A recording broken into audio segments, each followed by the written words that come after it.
В распоряжении запрещенного Кавказа имеется один очень интересный видеоматериал, которым мы решили поделиться с вами, уважаемые друзья. Это интервью Ксении Собчак с премьер-министром Чеченской Республики Ичкерия в изгнании Ахмедом Закаевым для журнала «СНОП». Состоялось оно весной прошлого года. Журналу было интересно мнение Закаева по поводу заявления Рамзана Кадырова, который грозился тогда покинуть свой пост и уйти на заслуженный отдых. Комментарием одного этого заявления беседа, естественно, не ограничилась. Были затронуты и другие важные, я бы сказала, более важные для чеченского народа вопросы. В силу понятных причин это интервью до сих пор не было ни опубликовано, ни выдано в эфир, но актуальности не потеряло. И только зрители запрещенного Кавказа имеют эксклюзивную возможность увидеть это интервью и составить свое мнение, как о предмете разговора, о прогнозах Ахмеда Закаева и видении им будущего Чечни, так и о ведущей этой беседы Ксении Собчак, имеющей сегодня намерение участвовать в выборах президента страны. Вы увидите другую Собчак. Безусловно, она оппозиционно существующей власти. Безусловно, она демократ-либерал. Но насколько? Если устроить проверку известной истины, что русская демократия заканчивается там, где начинается национальный вопрос, то сегодня это украинские и чеченские вопросы. И если с украинским как-то легче определяются, то мало найдется либералов, демократов, оппозиционеров, готовых отпустить Чечню. Даже среди тех, кто яростно защищал чеченцев и осуждал войну. Почему в этом разговоре были озвучены именно эти вопросы, задавала ли Ксения Собчак их сама или по заданию редакции, мы не можем знать, но можем порассуждать. И все-таки, кто она, Ксения Собчак? Настоящий либерал-демократ или имперский дух в ней так же силен, как во многих других либералах-демократах, оппозиционерах, очень известных, достаточно натерпевшихся от этой системы и власти, но готовых на войну с миллионами жертв, и даже лично побегать с автоматом, чтобы не отпустить завоеванный ими Кавказ, или пришедших в большую политику, завоевав дешевую популярность на митингах с примитивной речевкой «Хватит кормить Кавказ». Я говорю в частности о Ходорковском и Навальном. Судить вам, дорогие друзья. Смотрите, слушайте, делайте выводы. Эти люди интересны нам, потому что они хотят делать политику, влиять на наши умы и нашу судьбу. Они хотят, а мы можем.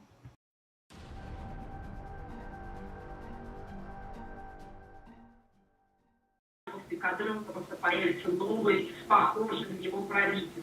То есть вот какой сценарий, исходя из сегодняшнего дня, на ваш взгляд, самый реалистичный? Я вам сейчас один пример приведу. Здесь в судебном порядке рассматривался вопрос отношений России и Чечни. Здесь приводились доводы, вот Ирландия, российский профессор Бессарабов приводил альтернативу. Он говорил, что вот Чечня добровольно вошла в состав Российской империи еще в 17 веке и приводил документ. Вы знаете, этот документ был подписан там, он не был подписан, там стояли крестики. Там 3 чеченцев или Сдойкар Ойла. В текст был такой, примерно я вам скажу текст, я могу и точно. Осознавая свою преступную сущность, мы навеки вечно принимаем подданство Его Величества императора такого-то. И вот в природе взаимоотношений России и Чечни существует 2 документа. Вот этот документ, который Бессарабов привел в качестве добровольного вхождения Чечни в состав России, и второй документ, который подписал Ельцин и Масхадов. Договор о мире и установлении взаимоотношений России и Чечни на основе принципов и норм международного права. В чем конфликт? Теперь отвечая на ваш вопрос. Конфликт заключается в том, что Чечня всегда пыталась установить нормальные, добрососедские, равноправные отношения с Россией. Сегодня что мы имеем? Вот на сегодняшний день путинская Россия в поисках определения своего места в мире, то на восток или на запад, в конечном итоге Россия сегодня имеет 2 союзников. Это Лукашенко и Рамзан Кадыров. И, знаете, оба очень сомнительных союзника-то. Обоим от России нужно одно, это деньги. И до тех пор, пока в России не найдется или не появится лидер, который осознает историческую неразрешенность этой проблемы и не примет решение закончить это, мы обречены на 3-ю русско-чеченскую войну, чего очень не хотелось бы. Почему мы на нее обречены?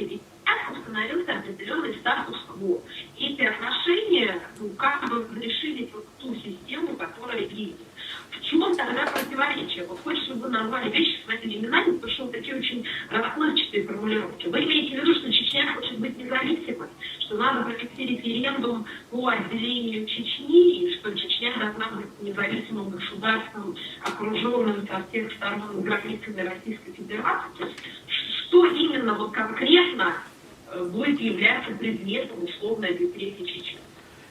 Ну, если вы коснулись геополитических вопросов относительно Чечня кругом в границах, она уже далеко не кругом. 80 километров граничит с Грузией, не с Россией, с Грузией Чечня граничит. И если вы сегодня затронули вопрос, какой статус и что Чечня должна иметь, естественно, да, это если сегодня Абхазия, 70 тысяч населения, признана независимым суверенным государством, если Южная Осетия, 35 тысяч населения, признана независимым суверенным государством, и Россия установила с ними дипломатические отношения, то 2,5-миллионная Чечня, которая борется за свою независимость и суверенитет на протяжении 400 лет, я думаю, что имеет такое же право претендовать на это. И поэтому вот это все, о чем вы говорите, это находится в головах у людей. В головах у людей. И это, хотим мы, не хотим, этот вопрос всплывет через год, через два. Мне пожалуйста, вот зачем это нужно, на ваш взгляд, сейчас? Очевидно, что цена на нефть сильно упала. Она в ближайшие годы, по всем прогнозам, не будет достигнута. Условно быть независимым, окруженной Россией, не маленькую границу с Грузией, в чем смысл? То есть сейчас Чечня пытается людей. Понятно, что это такой древнеримский вариант отношений, но он как-то работает в том смысле, что Чечня стройная, в Чечне современный центр, где никто не живет, и как бы все это стоит, но это стоит. А дальше без российских денег совершенно очевидно, что Чечня, если мы посмотрим на эту независимость, но станет очень бедной республикой, не имея ни каких-то ресурсов на продажу, а те, которые имеют, собственно, не будут дорого стоить. И не стоят сейчас. Ну, то есть в чем смысл? Хорошо. Еще раз постараюсь объяснить. Вопрос в том, что всегда, когда затрагивается чеченский вопрос и чеченская тема, и правозащитники, и журналисты, те, которые даже с каким-то симпатием относились к Масхадову или к самим чеченцам, они в первую очередь во главе угла ставили экономические вопросы. Вот социальные вопросы. Выгодно, невыгодно, безработица, не безработица, занятость населения или нет. Но основной проблемой это является политическая составляющая. И то, что вы сейчас говорите, что это в экономическом плане выгодно Чечне или невыгодно, это второй вопрос. Дело в том, что когда чеченцы говорят о независимости, о суверенитете, вопрос идет лишь только о национальной безопасности. То есть на протяжении вот этих 400 лет существования России и Чечни за Россией оставалось право убивать чеченцев без вмешательства внешнего мира. На современном этапе это повторилось уже дважды. И вот для чего чеченцам это нужно, чтобы они были признаны субъектом международного права, чтобы их судьба, будущее их детей, внуков не зависело от настроения человека, который сидит в Кремле. Или не зависело от политической конъюнктуры, которая складывается на данном этапе в России. Вот для чего нужен принцип субъектности международного права, а не в экономических вопросах. Да, на сегодняшний день я с вами абсолютно согласен. До тех пор, пока в России не найдутся силы, которые поймут, что установление нормальных взаимоотношений с Россией и Чечней это выгодно в первую очередь самому центру и России. То есть сегодня Путин, в принципе, Чечня, она абсолютно независима в данном случае. Если бы наша Чечня, Чечня-Ичкерия, или как вы ее называете, независимая Чечня Дудаева и Масхадова, она абсолютно была интегрирована в российскую правовую систему. То есть делались запросы и выдавались люди, совершившие преступления. Они задерживались и передавались. Вы были слишком молоды до начала Первой войны, вы это не помните. Ваш отец, в принципе, активно включился еще тогда в этот процесс, пытаясь определить эти взаимоотношения. Вот если бы не начало Первой войны, вот всех тех негативных последствий, которые мы сегодня имеем, их не было бы. А сегодняшняя Чечня, она невыгодна в первую очередь российскому налогоплательщику. Вы понимаете, сегодня вы содержите бандитов, которые делают все, что угодно на территории России. За счет российского налогоплательщика отстроены золотые дворцы Кадырова и его окружения.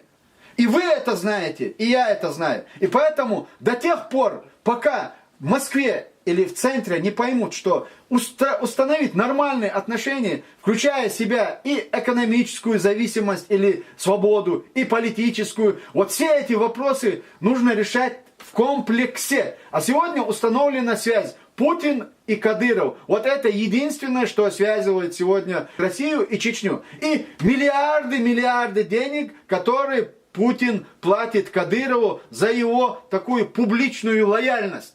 Вот что мы имеем сегодня. Кадыров должен сидеть, Кадыров должен отвечать за те преступления, которые он совершил и перед русскими, и перед чеченцами. И это произойдет, если его не убьют, как его отца, я вас уверяю. И никто, по-моему, из тех, кто сегодня находится или дистанцирован от этих преступлений, не захочет сегодня связывать свою судьбу ни с Кадыровым, ни с Путиным. Еще вас спросить, вы сказали о том, что считаете, что чеченский народ, в принципе, обычный народ с обычными частями. Но вот в России русские люди боятся чеченцев, боялись чеченцев. Это было всегда еще, там, условно, из 90-е, из нулевые. Именно чеченцы являлись вот такой всегда воинственной силой, независимо даже от Кадырова. То есть, собственно, вот какие-то бандиты чеченские, чеченская крыша. Это всегда было то, что внушало русским людям в Москве ужас.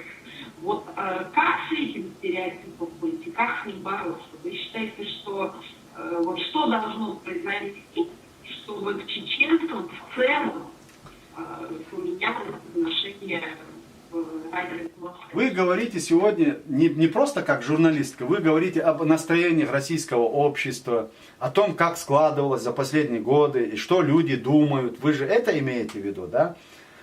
Это же не ваше личное мнение, да? Я так понял.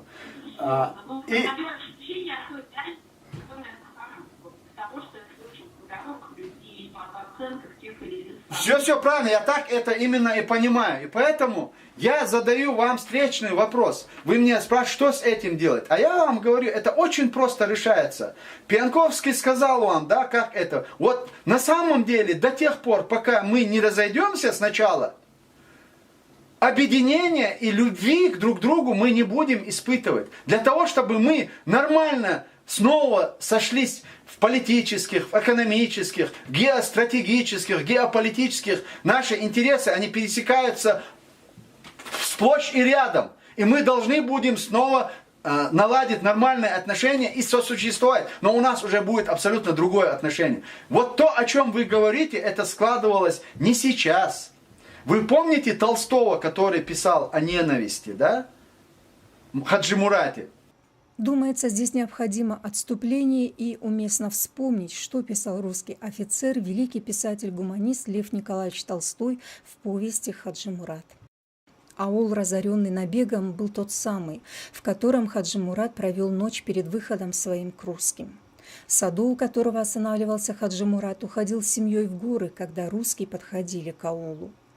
Вернувшись в свой аул, Саду нашел свою саклю разрушенной. Крыша была провалена, и двери, столбы галерейки сожжены, и внутренность огажена. Сын же его, тот красивый, с блестящими глазами мальчик, который восторженно смотрел на Хаджи Мурата, был привезен мертвым к мечети на покрытой буркой лошади. Он был проткнут штыком в спину. Благообразная женщина, служившая во время его посещения Хаджи Мурату, теперь в разорванной на груди рубахе, открывавшей ее старые обвисшие груди с распущенными волосами, стояла над сыном и царапала себе в кровь лицо и, не переставая, выла. Саду с киркой и лопатой ушел с родными копать могилу сыну. Старик-дед сидел у стены разваленной сакли и, строгая палочку, тупо смотрел перед собой. Он только что вернулся со своего пчельника. Бывшие там 2 стажка сена были сожжены, были поломаны и обожжены посаженные стариком и выхоженные абрикосовые и вишневые деревья, и, главное, сожжены все ульи с пчелами. Вой женщин слышался во всех домах и на площадях, куда были привезены еще 2 тела. Малые дети ревели вместе с матерями. Ревела и голодная скотина, которой нечего было дать. Взрослые дети не играли, а испуганными глазами смотрели на старших.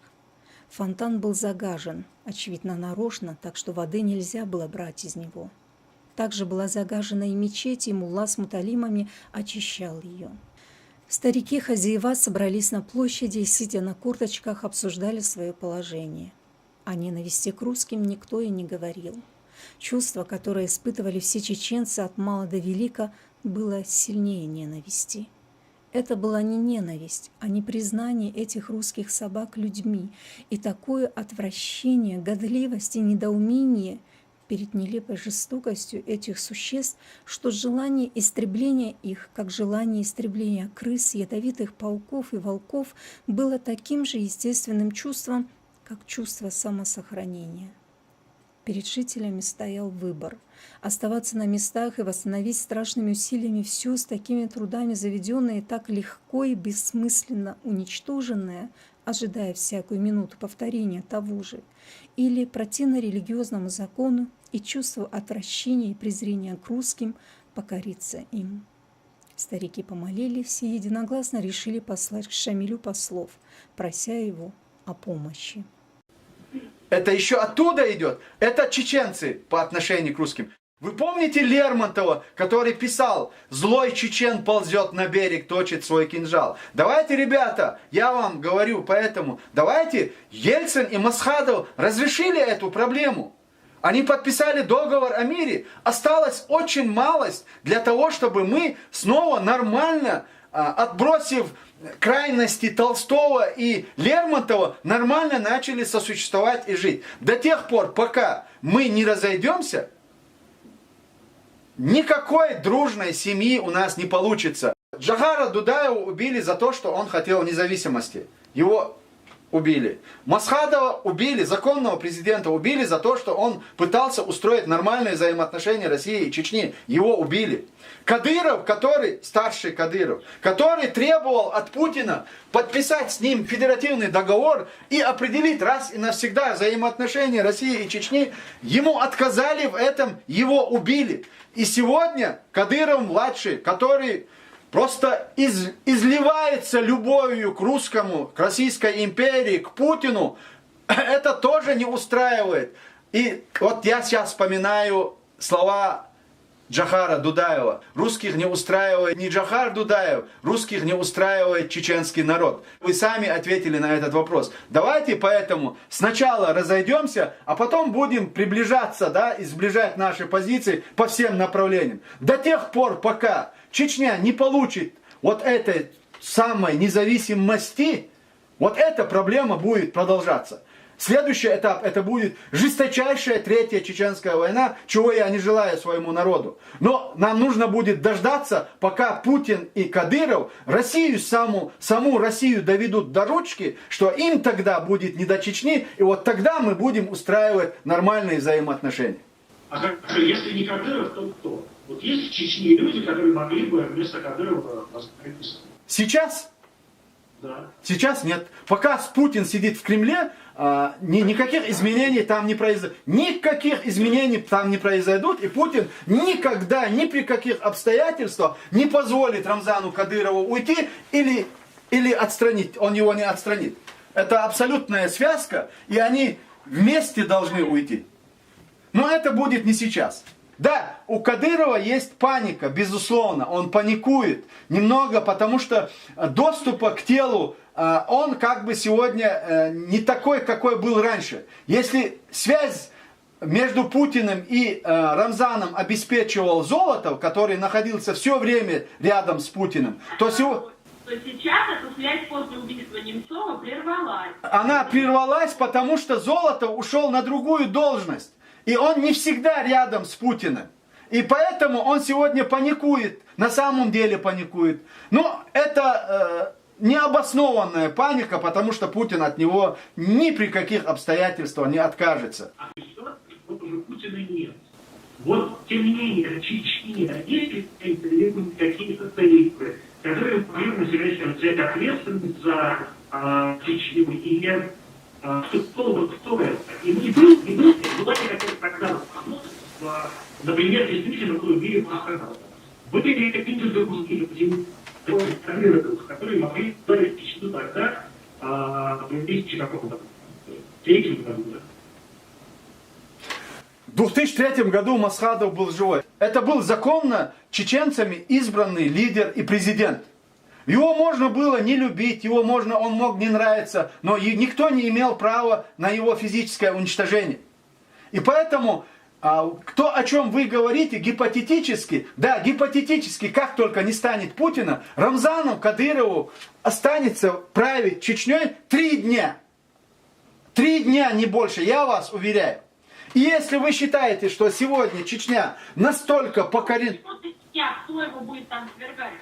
Все эти батальоны под ним, он воспитал целое поколение там сирот. Я вам скажу другое. Вот его ближайшее окружение, которые в свое время предали, Демирханов предал Радуева Салмана, Даудов там предал Шамиля Басаева, Хамбиев Магомед предал Аслана Масхадова. Вы знаете, у русских есть очень хорошая поговорка: предавший раз, предаст второй раз.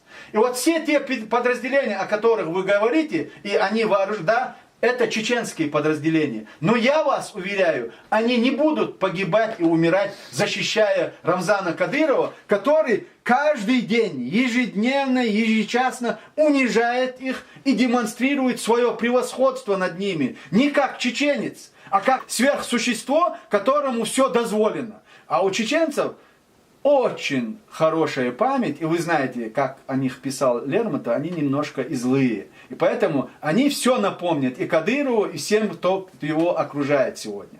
И сегодня ситуация держится не на тех подразделениях, чеченских подразделениях, которых подкармливает Рамзан Кадыров. Ситуация сегодняшняя в Чечне удерживает те 150-300 тысяч российских военнослужащих, которые находятся и в Чечне, и вокруг Чечни. Вы у меня вытягиваете то, что я вам не могу сказать. Вот придет Усманов и застрелит Кадырова. Кто сказал или кто мог предугадать или предвидеть то, что произошло с Каддафи, что это с ним произойдет? Вы знаете, это человек, который имел колоссальную армию, он имел огромный ресурс в материальном отношении, и он, в отличие от Кадырова, правил-то Ливией совершенно по-другому. Люди на самом деле жили очень хорошо. И кто пришел и убил Каддафи? И кто выстрелил в него, этого никто не знает, да? Но то, что с ним произошло, мы это знаем. Если Кадыров при жизни Путина, я еще раз говорю, при жизни Путина, если Кадыров сам не уйдет, то его ожидает участь Каддафи. И чеченцев ожидает 3-я война. 3-я война. Для меня судьба Кадырова это абсолютно ничего не значит. Но для меня важно, чтобы не началась 3-я война. Конечно, я бы очень хотел бы и желал бы, чтобы Кадыров сегодня ушел, чтобы силовики не развязали 3-ю войну в Чечне. Но он и Путин этого не могут сделать, потому что они связаны. Но никогда Чечня не вернется обычным регионом в состав Российской Федерации и не будет существовать так, как существует, допустим, или Дагестан, или Ингушетия, или Карачаево-Черкесия. Этого не будет. Потому что та кровь, которая пролита последние годы, я уже не говорю исторически, а за последние 20 лет, это 200-250 тысяч человеческих жизней. Вы знаете, мотивации начала первых всплесков митинга в Чечне, это был Хайбах, где в 1944 году сожгли около 700 человек. А вы знаете, что в сегодняшней Чечне, на памяти у сегодняшних чеченцев, которые вооружены до зубов и находятся в Чечне, это мальчики, которые бегали и выросли под российскими бомбами, которые потеряли своих близких родственников, кто мать, кто отца, кто брата. В принципе, нет ни одной чеченской семьи, которая не пострадала бы в результате вот этих последних 2 войн. И поэтому ссылаться на то, что сегодня чеченцы приняли и проглотили, с 1944 до 1970 года, сколько времени прошло, вы помните? мы помним, да, это долгий срок был. А от 94-го до сегодняшнего дня это всего лишь 20 лет. Поэтому по-другому смотрю на ситуацию. И меня это не радует, абсолютно, я вас уверяю. Вот эти всплески и мотивации, которые могут снова толкнуть наши народы к большой войне, это меня не радует и не утешает никак. К большому сожалению, это данность. Это данность, которую можно разрешить только в одном случае. Это вернувшись к договору о мире, который был подписан Ельциным и Масхадовым. Понятно. Спасибо вам большое за ваш комментарий.